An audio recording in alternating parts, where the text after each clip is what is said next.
यह 2 दिन का जीवन तेरा, फिर किस पर तू इतराता है।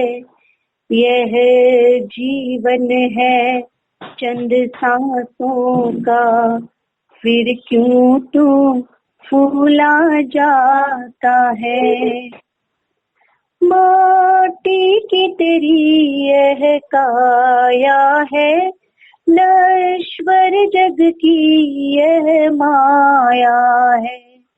धन वैभव और सुंदर यौवन, चलती फिरती यह माया है। तेरा सारा सपना झूठा है, धर्म यही बतलाता है। यह 2 दिन का जीवन तेरा, फिर किस पर तू इतराता है। पापों की गठरी का बोझा तेरे कंधों पर जाना है। अपनी करनी अपनी भरनी, फिर क्यों इतना दीवाना है। अब तो तू संभल कर चल मानुष, क्यों जीवन व्यर्थ गवाता है। यह 2 दिन का जीवन तेरा, फिर किस पर तू इतराता है। यह जीवन है चंद सांसों का, फिर क्यों तू फूला जाता है। यह 2 दिन का जीवन तेरा, फिर किस पर तू इतराता है। ध्यानाभ्यास के लिए कृपया अपने नेत्रों को बंद कर लीजिए। अपना मुख अपनी ओर कीजिए। आप आत्मा हैं तो आत्मा को देखने जानने का प्रयत्न करिए। अपने ध्यान को अपने चेहरे के भाग पर लाइए। नासिका भाग पर आइए। आपका अमूर्त आकार मूर्त शरीर समान है, तो नासिका की आकृति को देखने का प्रयास करिए। क्या आपको आपके आत्म प्रदेशों से बनी नासिका दिखाई देती है, जानने में आती है। ठुड्डी के भाग पर आइए। क्या ठुड्डी का आकार आपको देखने जानने में आ रहा है।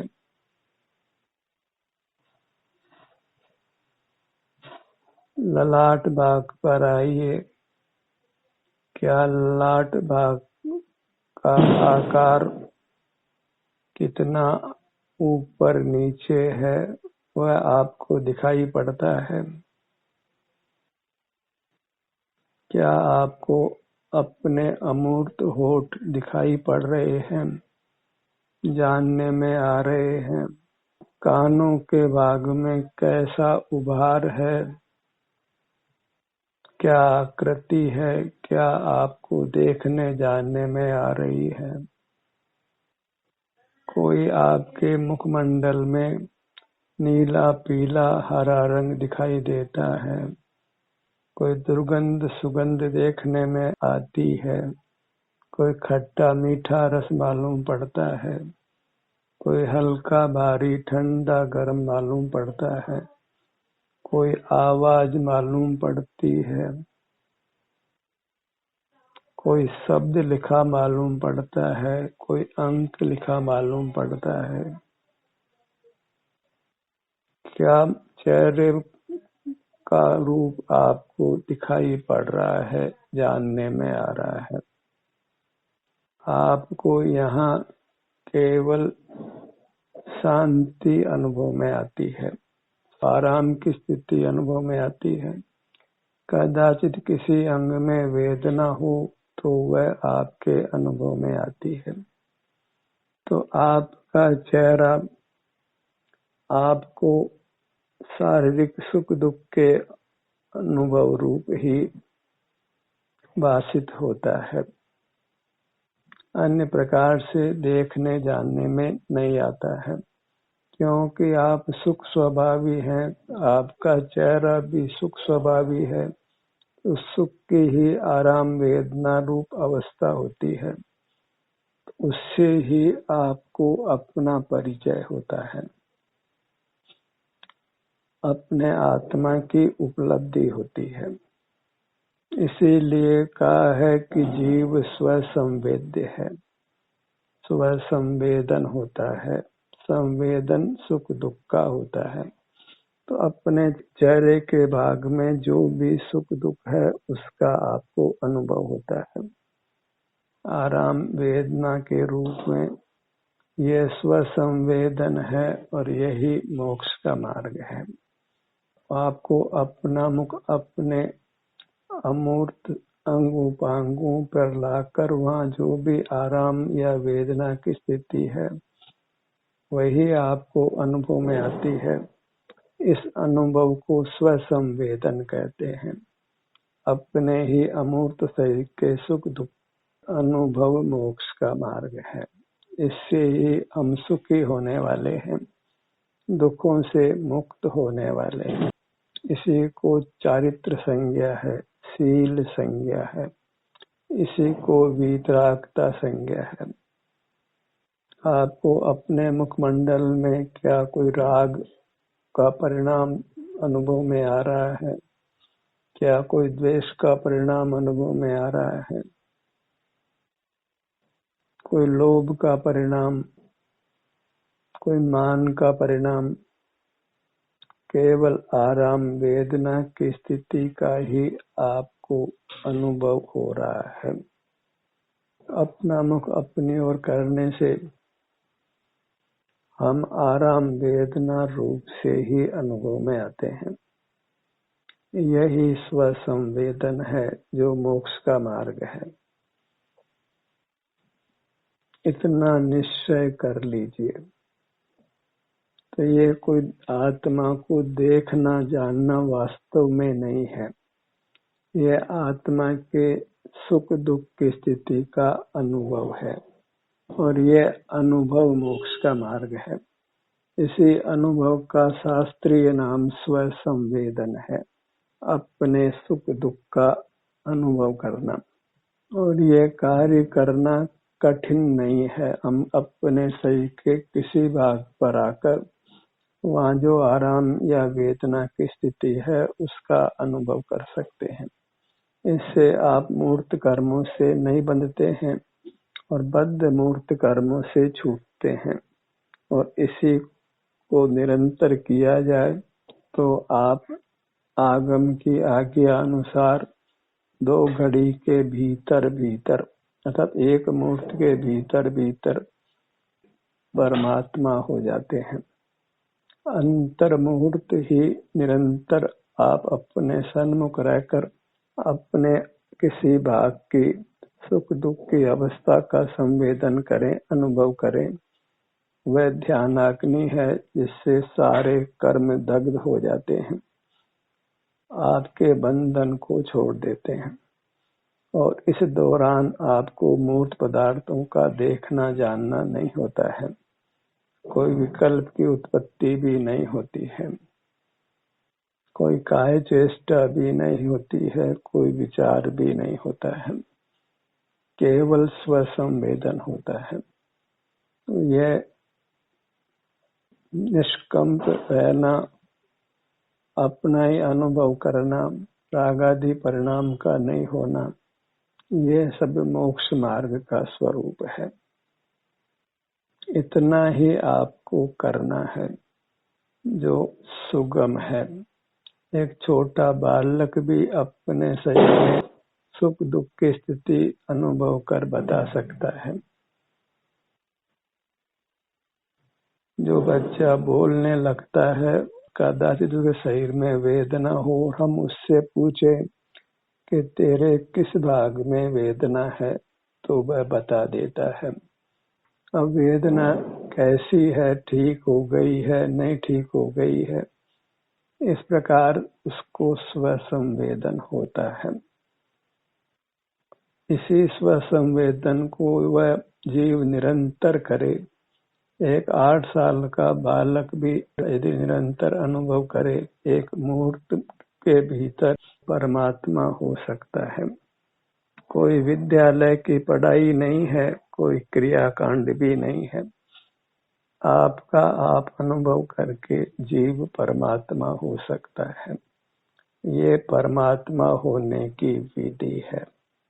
कोई निरक्षर हो, शास्त्र नहीं पढ़ सकता हो, शास्त्र के कठिन कठिन शब्दों के भाव को नहीं समझ सकता हो, शास्त्र नए प्रमाण निक्षेप से कहा जाता है और नए प्रमाण निक्षेप की भाषा को समझने में समर्थ नहीं हो, तो भी वह अपने शारीरिक सुख दुख का अनुभव कर अर्थात स्वसंवेदन कर परमात्मा हो सकता है। आपने बहुत शास्त्र नहीं पढ़े हैं, बहुत धार्मिक क्रियाकांडों को नहीं जानते हैं, नमोकार मंत्र का अर्थ भी नहीं जानते हैं, 24 तीर्थंकरों के नाम नहीं जानते हैं, तथापि आप अपना अनुभव करते हैं, अपने शारीरिक सुख दुख की दशा का संवेदन करते हैं। जैसी भी अवस्था सुख दुख की है उसको आप संभाव से भोगते हैं, तो आप वीतराग होकर निर्बंध होकर परमात्मा हो सकते हैं। इस बात का आप प्रयोग करके अनुभव कीजिए। अपना मुख अपनी ओर करके अपने आराम वेदना की स्थिति को भोगिए, तो इस प्रक्रिया में आपको निराकुलता का अनुभव होगा, शांति का अनुभव होगा, जिसको आपने पूर्व में नहीं भोगा है। कसाई आपके सुख का घात करती है, सुख को कसती है, और जब अपने सन्मुख होते हैं तो कसाई नहीं होती है, तो आपका सुख का घात नहीं होता है, वह सुख व्यक्त हो जाता है। सुख कहीं बाहर से नहीं लाना होता है, सुख अपना स्वरूप है। इस प्रकार आप अपने ही आश्रय से सुख नहीं पाते हैं, तो सुख के लिए फिर आप भौतिक जगत की ओर देखते हैं। सारे भौतिक सुखों को फिर आप भोगना चाहते हैं, एक लग्जूरियस लाइफ जीना चाहते हैं, भौतिक विलास में जीना चाहते हैं, और भौतिक पदार्थों का मिलना आपके अधीन नहीं है। हर कोई व्यक्ति धनपति होना चाहता है, सब प्रयत्न भी करता है, और अनेकों बार धन पाने के प्रयत्न में उपलब्ध धन भी लुट जाता है, और धन हो तो भी धन पाने की लालसा में, भौतिक विलास को जीने की कामना में वह अपने स्वास्थ्य को खोता ही है। नाना प्रकार की औषधियों का सेवन करता है, शारीरिक जांचें करवाता है, डॉक्टरों के अधीन होकर अपने तन मन धन सबको लुटाता है। डॉक्टरी एक पेशा हो गया है, जो आपके धन को हरने के लिए किसी डाकू से आज कम नहीं है, और दवा खाते खाते आपका जितना शेष स्वास्थ्य है वह भी नष्ट होता है। तो ये मोक्ष मार्ग नहीं है, यह संसार मार्ग है। भौतिक विलास का सुख नहीं चाहना है, स्वाधीनता से बिना धन के ही अपने शारीरिक सुख दुख का अनुभव कीजिए। प्रचलित मोक्ष मार्ग में नमोकार मंत्र बोलना, ओम का जप करना, तीर्थंकरों के नाम का जपना, कोई मूर्ति का दर्शन करता है, उनकी अष्ट द्रव्यों से पूजा करता है, परिक्रमा करता है, देश के सारे तीर्थों पर जाता है, पर भले आदमी सुख बाहर नहीं है, सुख आपका स्वरूप है, आप ही सुखमय है। यह ऐसी स्थिति है कि मिस्री सुख को बाहर ढूंढ रही है, तो उसको बाहर अन्य मिश्री का स्वाद नहीं आता हो तो उसको कहीं मिठास का स्वाद नहीं आने वाला है। जैसे हमको अन्य जीवों का सुख अनुभव में नहीं आने वाला है, तो बहिर्मुख रहेंगे तो सुख कभी होने वाला नहीं है। भौतिक विलास के सुख पाने के प्रयत्न में जो बचा कुचा सुख है वह भी नष्ट होने वाला है। और आज तो भौतिक सुख को पाने की होड़ लगी है। किसी के पास कोई भौतिक सामग्री विशेष है तो हम उसको पाना चाहते हैं, क्योंकि इंद्रियां खुली है तो लालसा बनी ही रहनी है, और इंद्रियां खुली है तो उससे शारीरिक सुख दुख का अनुभव अर्थात स्व संवेदन रूप मोक्ष मार्ग नहीं होता है। आपको अपने सन्मुख होकर कोई अपने को देखना जानना नहीं है, क्योंकि आप दिखाई नहीं पड़ता है, क्योंकि अपने में कोई रंग गंध रस स्पर्श आवाज नहीं है। अपनी आकृति भी अमूर्त होने से दिखाई नहीं पड़ती है, तो अपने को देखने जानने की इच्छा नहीं करिए। आप सुख स्वभावी हैं तो सुख की स्थिति से ही अपने को उपलब्ध करना है। जो भी अपने अमूर्त शरीर में सुख दुख की दशा है उसी को भोगना वह मोक्ष का मार्ग है, और उसमें समभाव धारण करना है, क्योंकि सुख दुख की स्थिति कर्म के उदय या अभाव के अनुसार होती है। उसमें हमारा कुछ जोर नहीं है। जब अपने ही शारीरिक सुख दुख का संवेदन करते हैं तो कर्म की निर्जरा होती है और नूतन कर्म नहीं बनता है, इसलिए यह मोक्ष मार्ग बनता है। और जब अपने सन्मुख ही होते हैं तो राग आदि के दोष उत्पन्न नहीं होने से, पाप परिणाम नहीं होने से, इंद्रिय ज्ञान नहीं होने से हम जिनेंद्र होते हैं और वीतराग होते हैं। कोई इंद्रिय ज्ञान नहीं होता, कोई राग आदिक नहीं होते, वही परमात्मा का रूप है। इस प्रकार भली प्रकार मोक्ष मार्ग का निर्धार करके निसंक हो करके और अनुभव के बल से इसको पाना है। अपने ध्यान को अपने विभिन्न भागों पर लाकर वहाँ जो भी सुख दुख की स्थिति है उसका अनुभव करते हुए रहना है, और फिर जो भी सुख शांति वितराग होने से अनुभव में आती है, जो निराकुलता होती है उसको पहचानना है। यह भी पहचान करनी है कि मैं सिर से पैरों तक ही अनुभव में संवेदन में आता हूँ, क्योंकि यही सुख दुख रूप संवेदना होती है, इसके बाहर नहीं होती है। तो सुख गुण अपने अमूर्त शरीर के बराबर ही है, तो उसके पर्याय उसका कार्य जो सुख है वह यही होना है, इसके बाहर नहीं होना है। तो सुख गुण का कार्य जो अतीन्द्रिय सुख है उसकी प्राप्ति अपने सिर से पैरों तक ही होनी है, तो सुख की कामना यही आकर पूरी होनी है, क्योंकि सुख का यही स्थल है, इसके परे सुख बिल्कुल नहीं है। तो जहाँ सुख मिलता हो वहीं आना है और उस सुख को भोगना है। अपने स्थल पर आते हैं तो स्वमेव ही सुख अनुभव में आने लगता है। अपने में स्थित होते हैं तो स्वस्थ होते हैं, और स्वस्थ होना ही सुखी होना है। अपने में स्थित नहीं है, मूर्त पदार्थों को ही देख जान रहे हैं, तो हम अपने में स्थित नहीं होने से अस्वस्थ होते हैं। देखना जानना तो मूर्त पदार्थों का होता है, आत्मा का नहीं होता है। आत्मा का दर्शन ज्ञान दोनों ही नहीं होते हैं। दर्शन ज्ञान देखना जानना मूर्त पदार्थों का है और वह इंद्रिय ज्ञान नाम पाता है। हमें जितेंद्रिय होना है, जिनेंद्र होना है। मूर्त पदार्थ तो भौतिक संज्ञा या विषय संज्ञा का नाम पाते हैं, तो हमें विषय विलास नहीं करना है।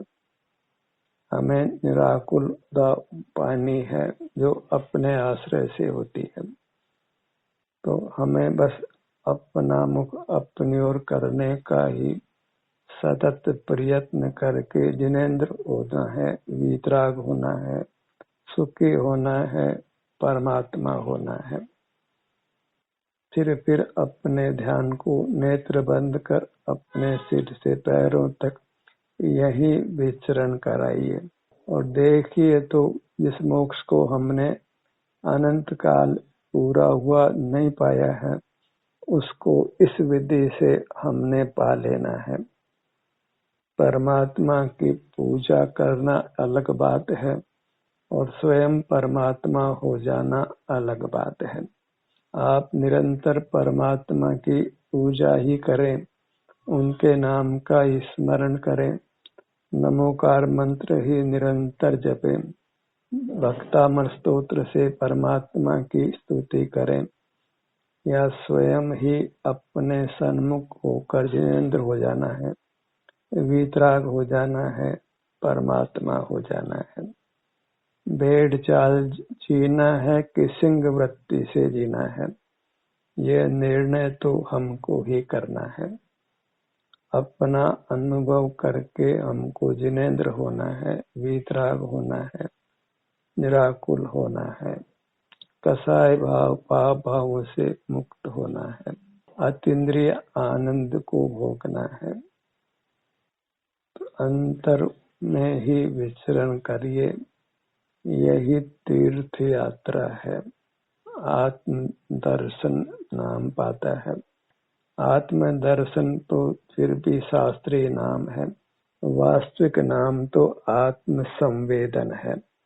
संवेदन नाम जो भी सुख दुख की स्थिति अनुभव में आती है, अपना मुख अपनी ओर करके वह स्वसंवेदन है और वह मोक्ष का मार्ग है। इसी को एकाग्रता कहते हैं, इसी को धर्म ध्यान कहते हैं, पिंडस्थ धर्म ध्यान कहते हैं।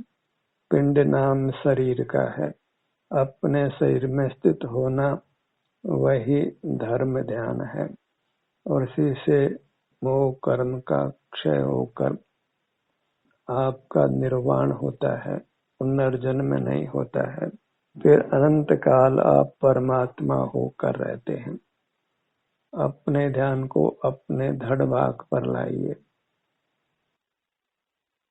और यहाँ लाने से क्या आपको कुछ निराकुलता हो रही है, रागादिक भावों की उत्पत्ति हो रही है या नहीं हो रही है, कितना क्रोध, कितना मान, कितना माया, कितना लोभ हो रहा है,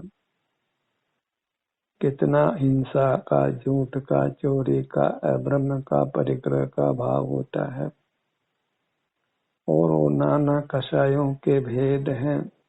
वह सब अपना ध्यान आप अपने धड़ भाग पर लाते हैं तो उनमें से क्या कोई विकारी भाव का जन्म होता है? नहीं होता है तो इसको मोक्ष मार्ग निर्णित करिए और आपको निराकुलता, अल्पाधिक सुख तो होता ही है। शांति का बीज प्रस्फुटित होता है जो ही फिर मोक्ष फल रूप से शीघ्र ही व्यक्त हो जाता है।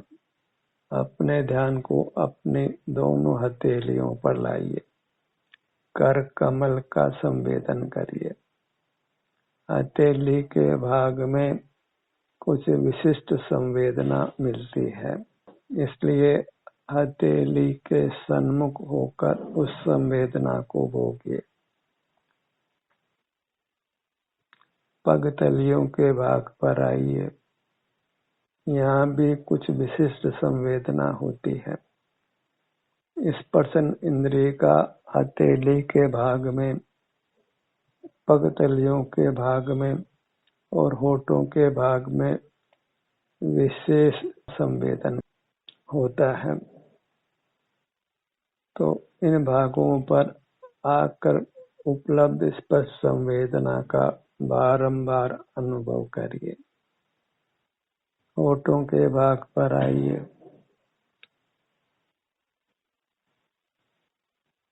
वैसे तो आपके सर्वांग मूर्ति आनंदमय है, क्योंकि आपका रूप ही आनंद है। आनंदम ब्रह्मणो रूपम।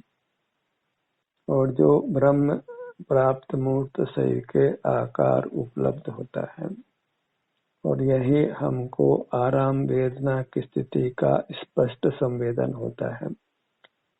इसको कोई आत्मा का देखना जानना कहे तो कहे, पर वास्तव में अपने अंग उपांगों की कोई आकृति दिखाई नहीं देती है, इसलिए यह कोई देखना जानना नहीं है। देखना जानना तो इंद्रियों से होता है, मूर्त पदार्थों का होता है। अपना संवेदन होता है, अपना तो सुख दुख जो भी है उसका अनुभव होता है, और वह अनुभव ही मोक्ष मार्ग नाम पाता है। और इस संवेदन में शब्दों का अंकों का काम नहीं है, इसलिए निरक्षर जीव भी परमात्मा होने का हकदार है, मोक्ष पाता है। कहीं कोई स्कूल नहीं गया है, कोई अक्षर ज्ञान भी नहीं किया है, पर अपने निसर्ग से या अधिगम से अपने को स्वानुभव रूप प्रकट किया है, अपना ही संवेदन करता है। अपने ही शरीर के विभिन्न भागों में जो आराम वेदना की स्थिति है उसको ही भोगते हुए रहता है, तो वह निरक्षर जीव भी परमात्मा हो जाता है। आनम तानम कुछ नहीं जानम, सेठ वचन परमाणम, कि मैं कुछ भी शब्दों का नहीं जानता हूँ, ऐसा अंजन चोर भी, दलितांग कुमार भी इतने स्वसंवेदन के परिणाम मात्र से परमात्मा हो जाता है। सेठ ने उसको स्वसंवेदन का मार्ग बताया, उस पर श्रद्धा लाकर वह परमात्मा हो गया। हमें इसी विधि से परमात्मा हो जाना है। ध्यान का सत्र यही समाप्त होता है।